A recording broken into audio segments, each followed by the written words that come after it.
Assalamu alaikum wa rahmatullahi wa barakatuh. Hello everyone, how are you all today? So today we continue our program with the last lesson of the course 1.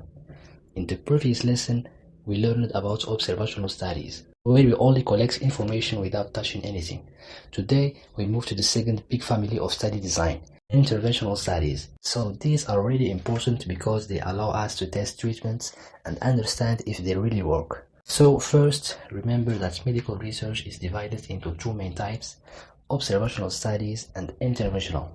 So observational means we only observe, while interventional means we give a treatment or a program, then we measure the effects, okay? Now the most important interventional design is the randomized control trial, also called RCT, okay? So this is considered the strongest type of study because it gives the best evidence for cause and effect. So in RCT, we take a group of patients and we randomly divide them using a fair method, usually a computer, into two groups.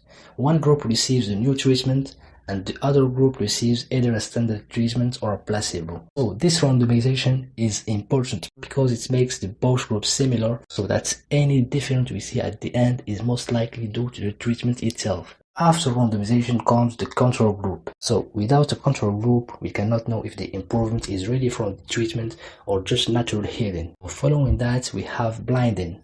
Blinding means that the patient, the doctor, also the nurse, and sometimes even the data analyst don't know who received which treatment. So this prevents expectations from influencing the results. So now let's look at a simple example to understand this better, okay? So imagine we want to test a new antibiotic for pneumonia.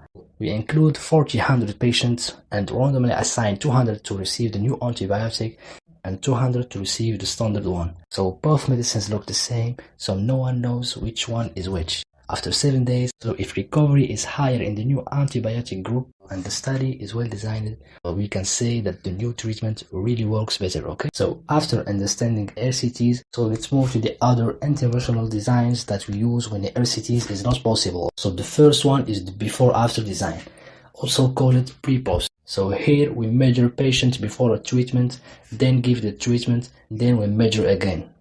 This design is simple and fast, but because there is no comparison group, we cannot be sure that the change happened because of the treatment, okay? Another design is the quasi-experimental study. So it's similar to an RCT, but without randomization. We compare two groups that already exist, so this can be useful in hospitals or communities where randomization is not possible. But the evidence is weaker, of course. So after that, we can move to the evidence pyramid. At the top of the pyramid, we have systematic reviews of RCTs. Then we have individual RCTs, then the quasi-experimental studies, and below them we have the observational designs from the previous lesson. So it helps us to understand which studies provide stronger or weaker evidence. So to summarize everything, RCTs are the best method to prove causation, but they are expensive and take time. Before, after, and quasi-experimental designs are easy to do, but their evidence is not as strong. And all observational studies show associations but cannot prove cause and effect. So in conclusion, these designs are useful but their evidence is weaker because the groups may not be equal at baseline. When we put all study design in order of strength, RCTs are near to top. But above them we find something even stronger. Systematic reviews and meta-analysis. So in a systematic review we collect all the high-quality studies on one question, analyze them carefully, and we give a global conclusion. And the meta-analysis goes further by combining the numbers from all those studies to produce one strong result. So this is why systematic review meta-analysis are considered the highest level of evidence, because they summarize all the best studies together. So for this reason, systematic review meta-analysis are the foundations of clinical guidelines and evidence-based medicine. So with this, we reach the end of course 1. So congratulations to everyone. You now understand the most important foundations of research, what is research, how to form a research question, how to search in the literature, and how to choose the best study design for your research. So in the next course, inshallah, we will start the practical part, how to plan a study, how to create a protocol, how to collect data, and how to write a strong research.